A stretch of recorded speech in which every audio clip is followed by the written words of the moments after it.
যদি মানবিক হতেন আমার মনে হয়েছিল উনি তৃণমূল কংগ্রেসই 4টে বেকার ছেলেকে কাজটা দিতে পারতেন।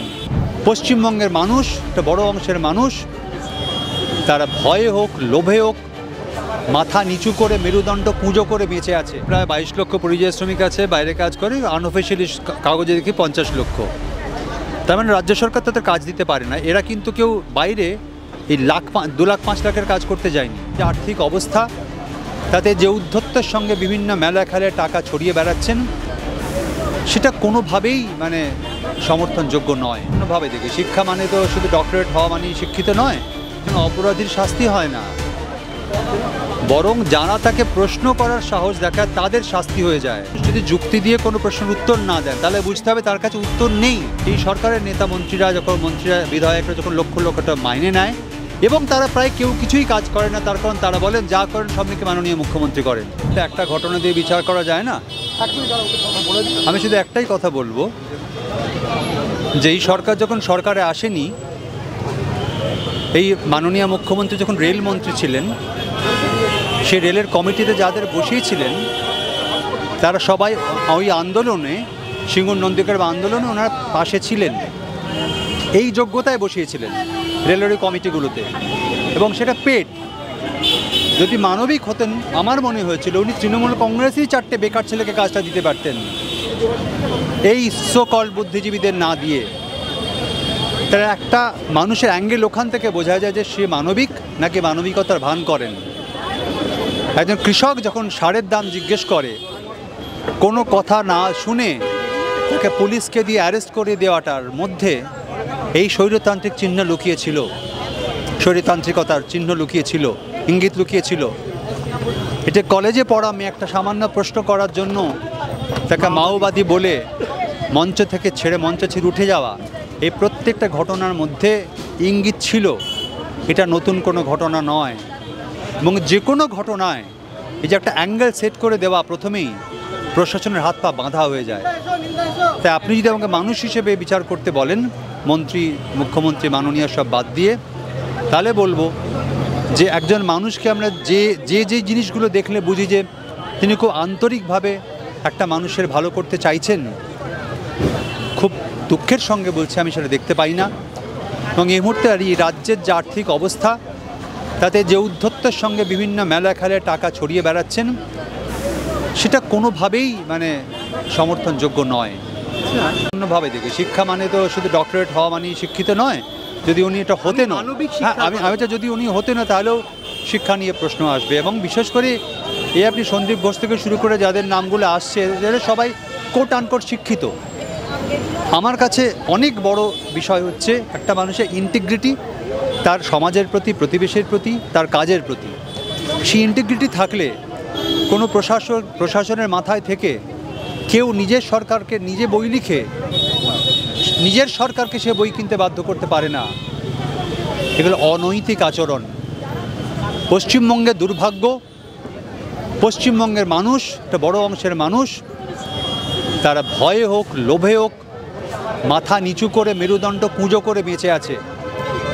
নাহলে অনেক দিন আগে এই নৈতিকতা নিয়ে প্রশ্ন ওঠার কথা ছিল। যে বিরোধী দলনেত্রী একসময় মহিলাদের নিয়ে সরব হয়েছিলেন, রাজ্যের বিভিন্ন ইস্যুতে সরব হয়েছিলেন, যখন তিনি মুখ্যমন্ত্রী পদে বসলেন তার সময়কালে তার সরকারে এত নারী নির্যাতনের ঘটনা, কোথায় কি বদল হয়ে গেল মানসিকতা? না, এটা তো আমরা সবাই বুঝতে পারছি যেখানে অপরাধীর শাস্তি হয় না, বরং যারা তাকে প্রশ্ন করার সাহস দেখায় তাদের শাস্তি হয়ে যায়। সাংবাদিকদের শাস্তি হয়, পুলিশ তার বাধ্য হয় তাদেরকে বাড়ি থেকে তুলে আনতে, সারের দাম চাইলে পুলিশ তাকে অ্যারেস্ট করতে বাধ্য হয়, প্রশ্ন করলে তিনি মঞ্চ ছেড়ে বেরিয়ে যান। তো কোনো মানুষ যদি যুক্তি দিয়ে কোনো প্রশ্নের উত্তর না দেন তাহলে বুঝতে হবে তার কাছে উত্তর নেই। এখন উত্তর না থাকার জন্য উনি যে ভঙ্গিতে যে উদ্ধত্ত নিয়ে কথা বলেন, তাতে অপরাধীরা প্রশ্রয় পায়। তার কারণ অপরাধীরা বুঝে যায় যে তাকে প্রশ্ন করার কেউ নেই, তাই তাকে তোয়াজ করতে পারলে যে কোনো অপরাধ করেও ছাড় পাওয়া যায়। তাই পশ্চিমবঙ্গে এই ঘটনা আমার কাছে বিচ্ছিন্ন ঘটনা নয়। এই জিনিস মানে দ্রুত পরিবর্তন না করতে পারলে এই ঘটনা আরও বাড়বে। একদিকে দেখা যাচ্ছে যে ডিএ দিতে পারছেন না, অথচ রাজ্যের পুজো অনুদান হচ্ছে 1,10,000, এবং সেখানে দাঁড়িয়ে পরিযায়ী শ্রমিক শ্রমিকদেরকেও আহ্বান জানানো হচ্ছে রাজ্যে যে এখানে বিপুল পরিমাণ কাজ আছে এবং 40% বেকারত্ব দূর হয়ে গেছে রাজ্যে। দেখুন, অফিসিয়ালি প্রায় 22 লক্ষ পরিযায়ী শ্রমিক আছে, বাইরে কাজ করে, আনঅফিসিয়ালি কাগজে দেখি 50 লক্ষ। তার মানে রাজ্য সরকার তাদের কাজ দিতে পারে না। এরা কিন্তু কেউ বাইরে এই 2 লাখ 5 লাখের কাজ করতে যায়নি, একটু বাড়িটা দোতলা করবে, ছেলেমেয়ে একটু ভালো স্কুলে পড়বে, এইটুকুর জন্য গেছে। তাই এই যে অনেকে তৃণমূলের নেতারা এক্সাম্পল দেন যে যারা বম্বেতে বড় বড় চাকরি করছে তারাও তো নাকি চাকরি করতে যায়, তাদের সঙ্গে এদের কোনো কম্প্যারিজন চলে না, 1 নম্বর। 2 নম্বর, আপনি খেলামেলা বাদ দিন, পুজো বাদ দিন, ওনারা নিজেরা কত টাকা মাইনে পান, আমাদের এমএলএ মন্ত্রীরা কত টাকা মাইনে পান, তারা নিজেদের যে টাকা, যে সম্পদ, যে সুখ এবং যে অফিসিয়ালি যে টাকাটা মাইনে পান সেটা বিপুল 1 লাখ টাকার ওপরে। যে সরকারের সে তার গরিব মানুষকে কাজ দিতে পারে না, তারা বাইরে গিয়ে কাজ করতে বাধ্য হয়, সেই সরকারের নেতা মন্ত্রীরা বিধায়করা যখন লক্ষ লক্ষ টাকা মাইনে নেয় এবং তারা প্রায় কেউ কিছুই কাজ করে না, তার কারণ তারা বলেন যা করেন সব নাকি মাননীয় মুখ্যমন্ত্রী করেন, তারপরেও এত টাকা তারা মাইনে পান। তো এটাকে আপনি অমানবিক বলবেন, ইনসেনসিটিভ বলবেন, আর কি বলবেন? এর কোনো ভাষা নেই আমার কাছে। মুখ্যমন্ত্রীর ভাষা আন্দোলন নিয়ে কি বলবেন? ভাষা আন্দোলন এটা নয়।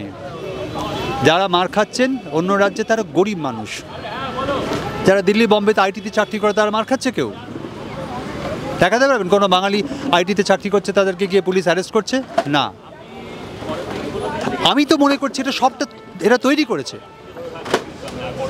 পশ্চিমবঙ্গে তৃণমূল আর বিজেপি তাদের অস্তিত্ব টিকিয়ে রাখার জন্য, কারণ বিজেপি পশ্চিমবঙ্গে ছিল না যতদিন বামপন্থীরা ছিল, তাই বিজেপি বুঝেছে পশ্চিমবঙ্গে ততদিন বিজেপির অস্তিত্ব থাকবে যতদিন তৃণমূল এখানে বেঁচে থাকবে। তাই নানা রকম বিরোধিতা তৈরি করে, অকারণ বিরোধিতা তৈরি করে, গরিব মানুষকে অত্যাচার করে তারা তাদের অস্তিত্ব টিকিয়ে রাখছে। আরো ভালো ভালো খবর দেখতে সাবস্ক্রাইব করুন বাংলা হান্টের ইউটিউব চ্যানেল।